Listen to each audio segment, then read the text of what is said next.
Hello everyone, आप सभी का स्वागत है आपके अपने यूट्यूब चैनल केमिस्ट्री क्लासेस में। तो देखिए, आज हम लोग बात करने वाले हैं कुछ बेसिक्स के बारे में जो कि एटॉमिक स्ट्रक्चर में काम आने वाला है। ठीक है, इसमें सबसे पहले हम लोग देखते हैं प्रॉपर्टीज ऑफ चार्ज। ठीक है, बिना कोई वेस्ट टाइम किए ठीक है हम लोग क्या देखते हैं बताइए, प्रॉपर्टीज ऑफ चार्ज। ठीक है, तो देखिए इसमें सबसे पहले हम लोग समझने वाले हैं कि चार्ज जो है कितने प्रकार के टाइप्स ऑफ चार्ज। ठीक है, तो पहला इसका प्रॉपर्टी ये है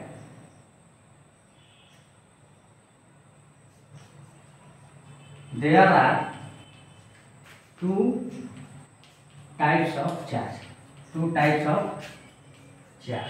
ठीक है, चार्ज जो है दो प्रकार के होते हैं। ठीक है, कौन कौन? सबसे पहला जो है ये है पॉजिटिव चार्ज। क्या है बताइए? Positive charge. ठीक है, और दूसरा क्या होता है? Negative charge. और ये जो टॉपिक है मैं फिजिक्स में भी पढ़ा चुका हूँ। ठीक है, इलेक्ट्रोस्टैट में फिजिक्स में सबसे पहली क्लास में ही मैं बताया था इसके बारे में, फिर से आपको बता देना चाहता हूँ। तो जिनको कोई अगर डाउट हो तो वो मेरी इलेक्ट्रोस्टैटिक की भी वीडियो देख सकते हैं जिसमें मैं बहुत अच्छे से एक्सप्लेन किया था फिजिक्स क्लास 12।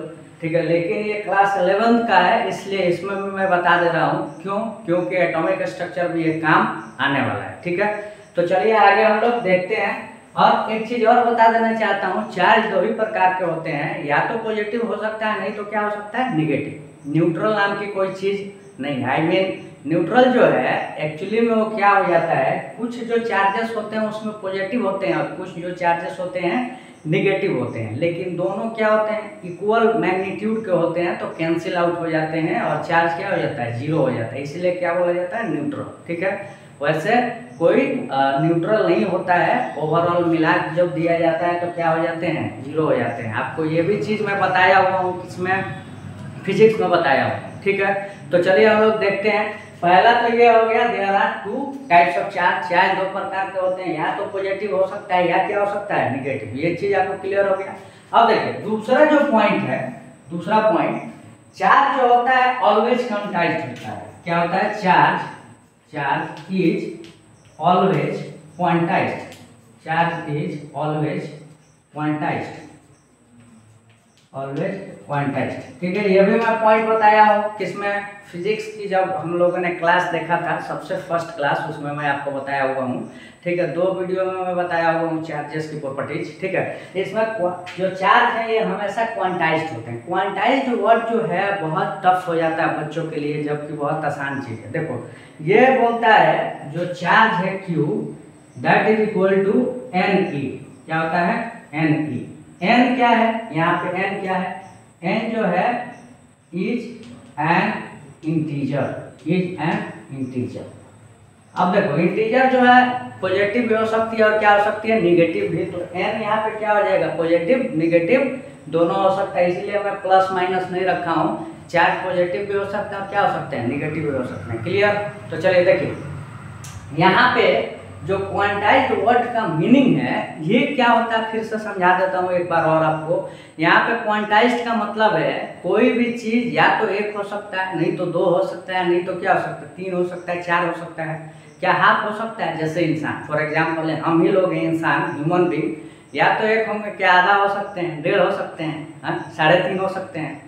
चलो एक और एग्जांपल ले लो, केला जो है या तो एक होगा, दो होगा, तीन होगा, चार होगा, 5 होगा। ठीक है, या दर्जन होगा, 12 होगा। समझ में आ गया बात? ऐसे इसी को हम लोग क्वांटाइज्ड बोलते हैं। तो चार्ज जो है ये ऑलवेज क्या होता है? क्वांटाइज्ड होता है। और किसके क्वांटाइज्ड? ये बताओ ये क्या है? यहाँ पे इलेक्ट्रॉन का चार्ज, और कितना होता है? 1.6 × 10⁻⁻19। तो देखो सबसे छोटा कोई चार्ज होता है दुनिया में तो किसका होता है? इलेक्ट्रॉन का। फिर से बता देता हूँ, smallest charge in the world कौन है? इलेक्ट्रॉन का चार्ज। और कितना? 1.6 × 10⁻⁻19। और उसी का मल्टीपल होगा क्या? कोई भी चार्ज। समझ में आ गया? इसका मतलब ये होता है किसका? क्वांटाइज्ड का मतलब या तो 1 ही होगा, 2 ही होगा, 3 ही होगा, 4 ही होगा, 5 ही होगा, 6 ही होगा, या माइनस में ई होगा, -2 ही होगा, -3 ही होगा। ठीक है, क्यों? क्योंकि n जो है एक इंटीजर है। ठीक है। तो यहाँ पे यही क्वांटाइज्ड का मतलब होता है 1 2 3 4 किसके मल्टीपल, इलेक्ट्रॉन के चार्ज के मल्टीपल, ठीक है। क्योंकि इलेक्ट्रॉन जो है सबसे छोटी चार्ज है, उसी के मल्टीपल जो होंगे कोई भी चार्ज होते हैं। बहुत क्लियरली आपको मैं बता चुका हूँ, मेरे ख्याल से आपको डाउट नहीं होनी चाहिए, आने वाले समय में भी नहीं होनी चाहिए, ठीक है। तीसरा जो है 2 हो गया, 1 2 और 3। तीसरा जो होता है इसको मैं लिख देता हूँ, ठीक है।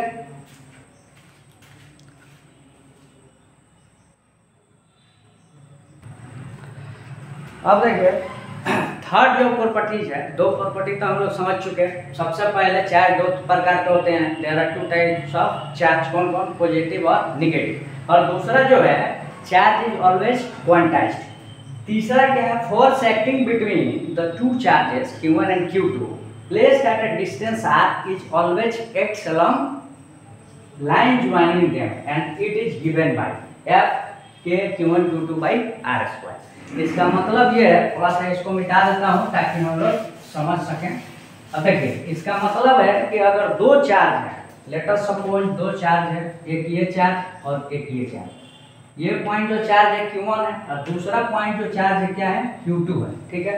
दोनों के बीच में डिस्टेंस जो है r है, ठीक है। तो कह रहा है कि जो फोर्स इनके बीच में लगेंगे कितना लगेंगे, K Q1 Q2 divided by r², ठीक है। यहाँ पे K क्या है, अगर देखिए यहाँ पे K क्या है, अगर CGS सिस्टम हो तो K = 1 फॉर CGS सिस्टम, ठीक है। अगर K जो है 1 होगा, यहाँ पे K 1 होगा कब, CGS सिस्टम है। CGS मतलब क्या है, बताओ, सेंटीमीटर ग्राम और S क्या होता है, सेकंड। अगर सेंटीमीटर ग्राम और सेकंड में अगर सिस्टम दिया हुआ है तो यहाँ पे K 1 लेंगे और K that equal to 1/4 pi epsilon naught equal to 9 × 10⁻⁹। फिर से सुन लो, यहाँ पे K = 1 कब होगा, जब CGS सिस्टम होगा। K = 1/4 pi epsilon naught equal to 9 × 10⁻⁹ कब, फॉर SI यूनिट। अगर SI यूनिट होगा तो ये होगा, ठीक है, क्लियर।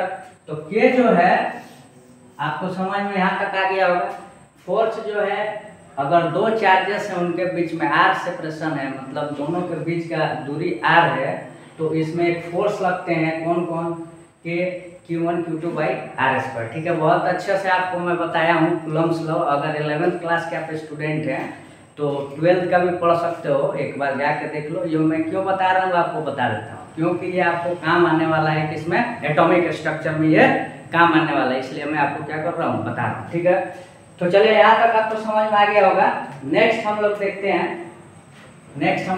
हैं, अब देखो ये भी मैं आपको बताया हुआ हूँ, ठीक है। तो फिर भी बता देता हूँ, ध्यान दीजिए।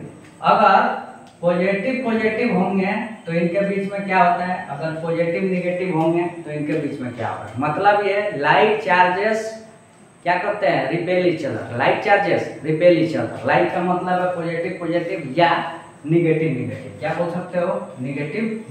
इनके बीच में क्या होता है, नफरत होता है। क्या होता है, नफरत। मैं आपको बताया था ये क्या करते हैं, रिपेल करते हैं। एक जैसे होते हैं तो क्या करते हैं, रिपेल।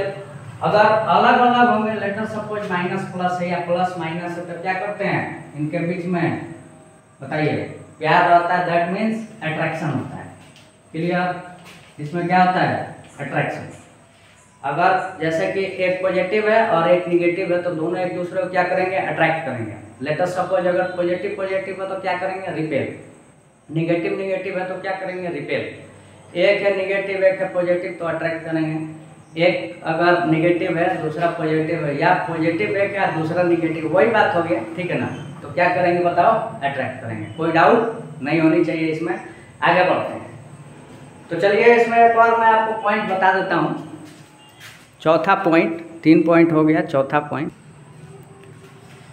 अब देखिए चौथा जो प्रॉपर्टी है, इसमें हम लोग समझते हैं इसके बारे में, पोटेंशियल एनर्जी। पी का मतलब क्या होता है, पोटेंशियल एनर्जी। शॉर्टकट लिख दिया हूँ, फिर से सुन लो। पी मतलब potential energy of A charge system containing two charges Q1 and Q2 placed at a distance r, मतलब दो चार्ज को हम लोग r डिस्टेंस पर रखे हैं, तो उनके बीच में जो पोटेंशियल एनर्जी होती है K Q1 Q2 by r होता है। क्या होता है? K Q1 Q2 by r होता है। इसको हम लोग प्रूफ करके भी अभी देखेंगे, आपको मैं प्रूफ करके भी बताऊंगा कि ये क्यों होता है। तो देखिए प्रूफ मैं करता हूँ।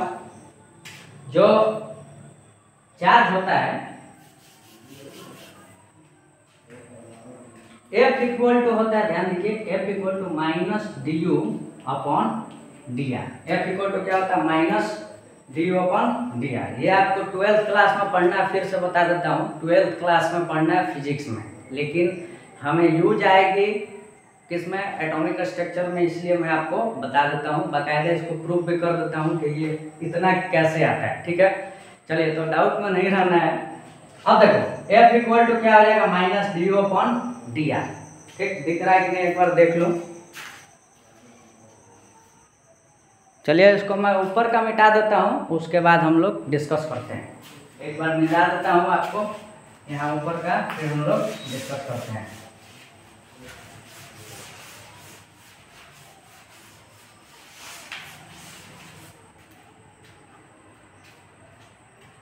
F जो है ये होता है minus D U upon D are. तो यहाँ से डी यू इक्वल टू क्या हो जाएगा बताओ? D U equal to minus F D R. ठीक है, डी यू इक्वल टू कितना हो जाएगा? ये डी आर जो है एफ से क्या हो जाएगा? मल्टीप्लाई हो जाएगा। क्लियर? तो चलिए आगे देखते हैं। अब हम लोग क्या करेंगे, इसमें समझने वाली चीज ये है कि जो डी यू है इसका जो इंटीग्रेशन होगा u इनफाइनाइट से लेकर कहाँ तक होगा बताओ? u R. कहने का मतलब ये है कि जो पोटेंशियल एनर्जी है ये काम करता है एक वर्क डन जैसा। क्या काम करता है? वर्क डन जैसा। एक जो चार्ज है इनफाइनाइट डिस्टेंस पे है, क्या है? इनफाइनाइट डिस्टेंस पे है, उसको हम लोग कहाँ तक लेके आ रहे हैं? r डिस्टेंस तक ला रहे हैं। उसमें जितनी वर्क या जो भी एनर्जी लगती है उसी को हम क्या बोलते हैं? Potential energy. फिर से सुन लो, फिर से सुन लो, ये जो है टॉपिक 12th क्लास का फिजिक्स का है। मैं एक बार और समझा देता हूँ आपको।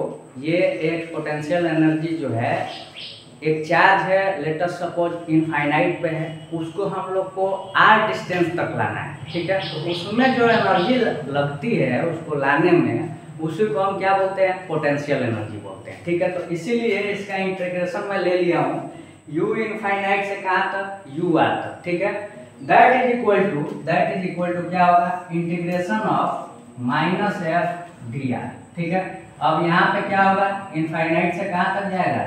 r तक। इनफाइनाइट से कहाँ तक जाएगा बताओ? r तक। यहाँ तक समझ में आ गया? अब देखिए, जो du है ये क्या हो जाएगा? इंटीग्रेशन इसका u हो जाएगा। क्या हो जाएगा बताओ? u। ठीक है, इतना इंटीग्रेशन बेसिक आपको आता होगा ये मान के चल रहा हूँ, क्योंकि आप कहीं ना कहीं पढ़ ही रहे होंगे फिजिक्स वगैरह थोड़ा बहुत। ठीक है, तो इसका इंटीग्रेशन जो है u होता है, और कितना होता है बताइए? कितना होगा? ये आपका हो जाएगा यहाँ पे u इनफाइनाइट, और अपर लिमिट क्या हो जाएगा बताओ? u r। अपर लिमिट क्या हो जाएगा? u r। That is equal to minus integration of f। f जो है क्या है? k q1 q2 divided by r square D R, और लोअर लिमिट जो है इनफाइनाइट, अपर लिमिट क्या है? r है। यहाँ तक समझ में आ गया? अब देखो, जब लिमिट पुट करोगे तो यहाँ पे आ जाएगा u r, अब माइनस क्या हो जाएगा? u infinite. That is equal to minus k q1 q2 integration of minus infinite to r, ठीक है, D R divided by R square, D R divided by R square. यहाँ तक समझ में आ गया? अब देखो, u इनफाइनाइट जो है 0 होता है। u इनफाइनाइट क्या होता है? 0। यहाँ पे u r जो है कितना आ गया बताइए? माइनस k q1 q2, और इंटीग्रेशन जो है 1 अपॉन आर स्क्वायर का होता है माइनस 1 अपॉन आर। ठीक है, माइनस 1 अपॉन आर। इनफाइनाइट से कहाँ तक जाएगा? r तक। ठीक है, ये माइनस जो है बाहर लेके आ जाओ। u r जो है कितना आ गया? k q1 q2, अब यहाँ पे हो गया 1 अपॉन r। कहाँ से कहाँ तक? इनफाइनाइट से r तक। ठीक है, अब इसके वैल्यू पुट कर दो, k q1 Q2 divided by यहाँ पे आपका हो जाएगा 1/r माइनस 1/इनफाइनाइट। जो 1/इनफाइनाइट होता है ये क्या होता है 0, ठीक है। 1/इनफाइनाइट कितना होता है 0। अब कितना बच गया बताओ जल्दी जल्दी। जो ur आ गया आपका, ur कितना आ गया k q1 q2 divided by r, ठीक है। ये प्रूफ हो गया। अगर किसी को नहीं समझ में आया तो एक बार और समझा देते हैं। देखिए दो चार्ज जो है आर सेपरेशन पर रखा गया है, उनके बीच में क्या होता है पोटेंशियल एनर्जी होता है। इसका डेफिनेशन होता है कि एक जो चार्ज है इनफाइनाइट पर रखा गया है, इनफाइनाइट डिस्टेंस पे, दूसरी कहाँ पर रखी गई है उससे आर डिस्टेंस पर रखी गई है। इनफाइनाइट का मतलब ये नहीं है कि एकदम अनंत का मतलब होता है कि आपको पता नहीं है कहाँ रखा गया है, ठीक है। अनंत का मतलब क्या है you don't know whether the charges place, ठीक है। इसीलिए उसको क्या बोल देते हैं इनफाइनाइट बोल देते हैं। इनफाइनाइट से कहाँ लेके आना है आपको आर डिस्टेंस पे लेके आना है, उसमें जो एनर्जी खर्च होती है उसी को हम बोलते हैं क्या पोटेंशियल एनर्जी, ठीक है। तो यहाँ पे एफ जो है फॉर्मूला आता है माइनस u/dr, जहाँ पे u क्या है पोटेंशियल एनर्जी, r क्या है बताओ पोजीशन, f क्या है फोर्स है। यहाँ पे du जो है माइनस f/dr हो जाएगा, ठीक है। अब इंटीग्रेट करेंगे, ठीक है, कहाँ से कहाँ तक u इनफाइनाइट से लेकर ur तक, ठीक है। यहाँ पे माइनस इनफाइनाइट से कहाँ तक r तक, ठीक है। यहाँ तक समझ में आ गया। अब लिमिट पुट कीजिए, फार्मूला वगैरह बेसिक है, ठीक है। इतना अगर आपको बेसिक नहीं आता है अगर इंटीग्रेशन वगैरह तो पहले आप इंटीग्रेशन सीखिए। अगर जिनको नहीं आता वो मुझे बता देंगे, उनको मैं बेसिक मैथमेटिक्स भी क्लासेस जो है अरेंज कर दूंगा इस पे हमारे चैनल पे, ठीक है। तो प्रॉब्लम में नहीं रहना है, लेकिन हाँ अगर इंटरेस्टेड हो पढ़ने में तो बताओगे तो उसका समाधान जरूर आपका किया जाएगा। अब ऐसा नहीं है कि ज़बरदस्ती का क्रिटिसाइज कर रहे हो, ये नहीं होनी चाहिए। तो ठीक है, यहाँ पे हम लोग को ये आ गया ur = k q1 q2 by r, ये आपको याद रखना है और एटॉमिक स्ट्रक्चर में ये काम आने वाला है, क्लियर। इसीलिए मैं आपको बताया। तो चलिए आगे बढ़ते हैं। पांचवा एंड आखिरी जो प्रॉपर्टी है जो हमारे काम का है वो देखते हैं। देखो आज के क्लास का आखिरी पॉइंट है और पांचवा प्रॉपर्टी है किसका चार्ज का। देखिए इसमें हम लोग क्या सीखने वाले हैं, काइनेटिक एनर्जी जो है gained by A charge having magnitude q, एक चार्ज है उसकी मैग्नीट्यूड q है, ठीक है। When it is placed in an electric field, एक इलेक्ट्रिक फील्ड में इसको अगर रखा जाए, एक चार्ज q है उसको, तो क्या होता है अब पोटेंशियल डिफरेंस भी और उसकी पोटेंशियल जो डिफरेंस भी हो, भी क्या वोल्ट हो, तो ये जो काइनेटिक एनर्जी प्रोड्यूस करेगा कितना करेगा q इंटू v। और इसमें हम लोग को मानना है क्या जो चार्ज है इनिशियली क्या है रेस्ट में, चार्ज क्या है इनिशियली एट रेस्ट, ठीक है। तो इसमें देखिए 1 इलेक्ट्रॉन वोल्ट जो होता है 1 eV, इसका नाम होता है electron volt, that is equal to 1.6 × 10⁻⁻19 joule, ठीक है।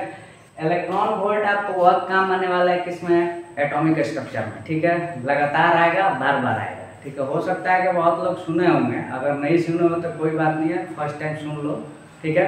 मेरे क्लास में 1 इलेक्ट्रॉन वोल्ट जो है कितना होता है 1 electron volt 1 eV, that is equal to 1.6 × 10⁻⁻19 joule, ठीक है। और 1 इलेक्ट्रॉन वोल्ट को डिफाइन जो है बहुत लोग नहीं कर पाते हैं, ठीक है। तो मैं डिफाइन करके आपको बताता हूँ होता क्या है। 1 electron volt is defined as energy gained by an electron, एक इलेक्ट्रॉन द्वारा एनर्जी कितनी गेन की गई, it is placed in an electric field, एक इलेक्ट्रिक फील्ड के अंदर प्लेस किया गया है एक इलेक्ट्रॉन को, उसको कितना एनर्जी मिला है और पोटेंशियल डिफरेंस उसकी कितनी होनी चाहिए 1 वोल्ट, उसी को क्या बोलते हैं 1 इलेक्ट्रॉन वोल्ट बोलते हैं। और ये आपको याद रखना है कितना 1 पॉइंट, ये आपको VVI है, VVI मतलब very very important, 1 electron volt that is equal to 1.6 × 10⁻⁻19 joule. Joule मतलब क्या, ये क्या है एनर्जी है। आपको समझ में आ गया होगा कि इलेक्ट्रॉन वोल्ट जो है एक एनर्जी होती है और ये भी एक यूनिट का काम करता है। इलेक्ट्रॉन वोल्ट भी क्या करता है यूनिट का काम करता है, भले से ऐसा यूनिट नहीं है लेकिन एनर्जी का एक एनर्जी का यूनिट ये भी कहलाता है, ठीक है। तो अब फिर से समझ लीजिए 1 इलेक्ट्रॉन वोल्ट को डिफाइन मैं कर देता हूँ, defined as energy gained by an electron का मतलब क्या है, एक इलेक्ट्रॉन द्वारा जो एनर्जी गेन की गई है, कब, जब उस इलेक्ट्रॉन को किस में प्लेस्ड किया गया है, एक इलेक्ट्रिक फील्ड में प्लेस्ड किया गया है, और पोटेंशियल डिफरेंस उसकी क्या होनी चाहिए, 1 वोल्ट होनी चाहिए, ठीक है। तब वो जो एनर्जी गेन कर रहा है उसी को 1 इलेक्ट्रॉन वोल्ट कहते हैं, और उसकी वैल्यू जो होती है 1.6 × 10⁻⁹ जूल होता है, ठीक है। तो ये बेसिक आज जो है किसका, एटॉमिक स्ट्रक्चर का हम लोग खत्म कर लिए। अब हम लोग जो टॉपिक हैं उसको हम लोग देखेंगे। एटॉमिक मॉडल जो है लगातार हम लोग पढ़ेंगे, थॉमसन, उसके बाद जो भी है धीरे धीरे हम लोग खत्म कर देंगे। तो अगले क्लास में आपको थॉमसन जो है, सॉरी, रदरफोर्ड के बाद हम लोग थॉमसन पढ़ेंगे। चाहे पहले थॉमसन पढ़ लेते हैं, वैसे पहले थॉमसन ही आया था, तो पहले थॉमसन का हम लोग पढ़ेंगे एटॉमिक स्ट्रक्चर, उसके बाद रदरफोर्ड पढ़ेंगे, उसके बाद बोहर, ठीक है। फिर से बता देता हूँ, पहले हम लोग थॉमसन पढ़ेंगे क्योंकि पहले आया था, उसके बाद रदरफोर्ड क्योंकि उसके जस्ट बाद आया था, उसके बाद बोहर आया था। धीरे धीरे जितने भी एटॉमिक स्ट्रक्चर हैं हम लोग उसको कवर करेंगे। तो आज के लिए इतना ही रहने देते हैं। आपको बेसिक बता दिया, हो सकता है बहुत बच्चों को बेसिक नहीं आता है, अगर 11th क्लास में आप हो तो कम से कम जो चीज़ें मैं आपको बताया हूँ, जो रिजल्ट आया है वो एटलीस्ट आपको क्या करना है, याद करना है। जैसे कि पोटेंशियल एनर्जी K/Q1Q2/R होता है, ठीक है। तो उसको आपको याद रखना है, एटलीस्ट रिजल्ट। अगर आपको इंटीग्रेशन नहीं समझ में आया तो टेंशन नहीं लेना है, क्योंकि रिजल्ट ही आफ्टर ऑल काम आने वाला है, ठीक है। तो रिजल्ट याद रखना है। फिर ये जो रिजल्ट आया है 1 इलेक्ट्रॉन वोल्ट, ये याद रखना है। चार्ज क्वांटाइज्ड होता है वो याद रखना है। चार्ज 2 प्रकार के होते हैं वो याद रखना है, ठीक है। Force between the 2 charges and the charges separation is r, उसमें फोर्स जो आता है कितना आता है, K/Q1Q2/R²। ये चीज़ें अगर आपको नहीं समझ में आई होंगी अच्छे से, तो कूलम्ब्स लॉ मैं आपको बताया हूँ फिजिक्स में क्लास 12th में। इस प्ले लिस्ट भी बनाया हूँ, जाके आप मेरे चैनल पर देखिए, उसमें लगभग 10 लेक्चर मैं बना चुका हूँ, तो आपको वो भी क्लियर हो जाएगा अगर 11th के बच्चे हो। तो 12th को हो सकता है देखते ही हो मेरे वीडियो फिजिक्स के भी। तो चलिए फिर मिलते हैं अगले वीडियो में। अगले वीडियो में हो सकता है कि आपको मैं फिजिक्स पढ़ाऊँ, मज़ा आ रहा है फिजिक्स पढ़ाने में भी मुझे, ठीक है। आप लोगों को भी होप सो मज़ा ही आ रहा होगा। तो खैर चलिए, रिव्यू देते चलिए और शेयर करिए अपने दोस्तों में, और लाइक वगैरह भी करते चलिए, तब तो मोटिवेशन मिलेगा। मोटिवेट ऐसे ही थोड़ी इंसान होता है, ठीक है। इंट्रिंसिक मोटिवेशन मेरे पास है, intrinsic that means internal motivation, लेकिन उससे भी सिर्फ काम नहीं चलता है, एक्सटर्नल मोटिवेशन भी मिलता है तो इंसान अच्छा करता है। खैर आप लोग को भी मैं मोटिवेट बीच बीच में करता रहूँगा। आज थोड़ा सा अभी टाइम नहीं है, क्योंकि अभी ऑफलाइन क्लासेस भी लेनी है, इसलिए अभी ज़्यादा टाइम आपका नहीं ले सकते हैं। नहीं तो 5-10 मिनट में सोचता हूँ कि थोड़ा सा फिलॉसफी भी दिया जाए, मज़ा आता है। तो चलिए मिलते हैं अगले वीडियो में, तब तक के आप लोग अपना ख्याल रखिए और सेहत का खासा ख्याल रखिए, क्योंकि सेहत है तो सब कुछ है, सेहत नहीं है तो कुछ भी नहीं है। कमा के भी कोई फ़ायदा नहीं है, मेरा अपना मानना है, ठीक है। आप बच्चों के लिए कमा रहे हैं, अगर जो शादीशुदा हैं तो अच्छी बात है, लेकिन फिर भी मेरा अपना मानना है कि सेहत सबसे पहली प्रायोरिटी होनी चाहिए, उसके बाद ही कुछ, ठीक है। फिर मिलते हैं अगले वीडियो में, तब तक के लिए बाय, जय हिंद।